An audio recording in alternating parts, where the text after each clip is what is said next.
Hi friends. I'm having my commercial scale repaired today. As the customer mentioned, it's not working. Unfortunately, they didn't include a charger. The connector is on the side of the scale. And interestingly, the sticker says it runs on 220 volts. However, this isn't true. It requires a 5 or 6 volt power supply. This compartment contains the battery. It's a 4 volt battery. The scale is called the Mera VT 40. I'll run diagnostics on the device now and check why the scale isn't working. The diagnostics are complete, and the scale is indeed working. It's just the battery that's not working. As you can see, the scale has been cleaned and now looks much more appealing. I want to replace the standard battery because it's of poor quality and doesn't last long.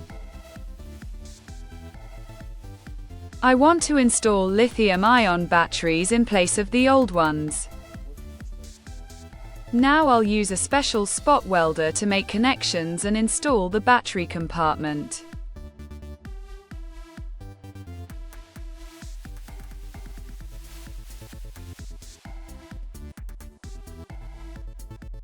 The battery is ready.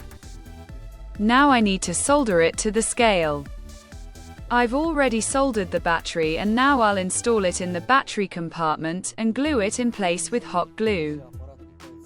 The scale runs on a 5 or 6 volt power supply. Don't rely on the label, it's incorrect.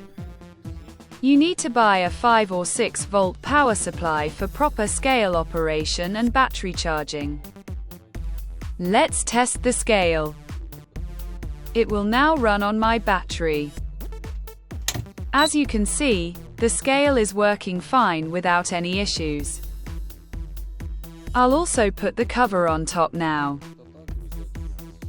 The scale is now fully assembled. The scale shows 15 grams. The battery is charging normally, with a charging current of 200 milliamps. With the old battery, the consumption was 10 milliamps. If the scale is turned on, the consumption increases by 30 milliamps. If the scale is turned on without the battery, the consumption is 30 milliamps. This battery replacement method has one major drawback.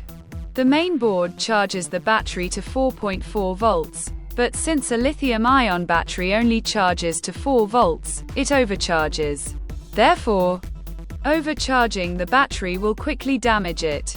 Ideally, you should install a dedicated board that controls the charging current and voltage supplied to the battery. But more on that in future videos. I hope this video was helpful. Subscribe, and see you in future videos. Bye! Я надеюсь, видео было полезно. Подписываемся, не забываем ставить палец вверх. И до скорого, удачных вам ремонтов. Пока-пока.